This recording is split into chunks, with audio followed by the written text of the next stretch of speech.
Welcome to WB Mason Postgame Extra exclusively on SNY.TV. Wednesday afternoon in Chicago, the Cubs take the rubber game of the series from the Mets 6-2. Not a good day for Bartolo Colon. You could tell in the first inning when he walked back-to-back hitters and gave up 2 runs it wasn't going to be his day. Well, that's a pretty good indication. I haven't seen, there's days I don't see Bartolo throw 15 balls in 5 innings, let alone in 1 inning. So certainly uncharacteristic, but you know, you're going to have blips like that once in a while, and you know, he's pitched so well that you don't just, you know, it's very uncommon. Yeah, he gave up a 2-run single to Addison Russell.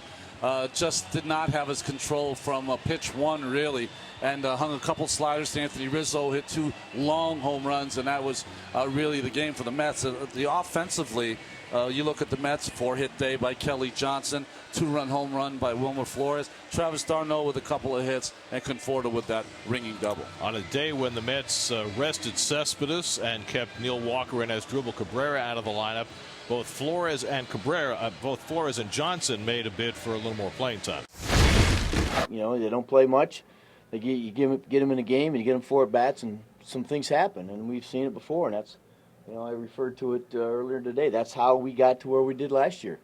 When those guys were allowed to give Walker rest or Cabby a rest, they put them in a game, and, you know, they had pretty good games. And today was another example of that, with how valuable those guys are when they come off the bench and, you know, contribute. They did. They had really solid days today, but as far as the team concerned, the Mets went down pretty tamely against Kyle Hendricks, who got his 9th win. You know, we're sitting here right now going into the Marlins, and they're playing very, very well. We got to go down there and beat. We got to go win too. You know, we got to come out there. We got to make up some ground. So there's no doubt it's going to be a big weekend for us. So the Mets fall to 3-3 on the road trip. They'll reconvene in Miami on Friday night with Logan Verrett getting the start against Adam Conley. Our coverage begins with Cadillac first pitch Friday night at 6 o'clock on SNY. That'll do it for WB Mason Postgame Extra. Be sure to join us after every game for exclusive coverage on SNY.TV.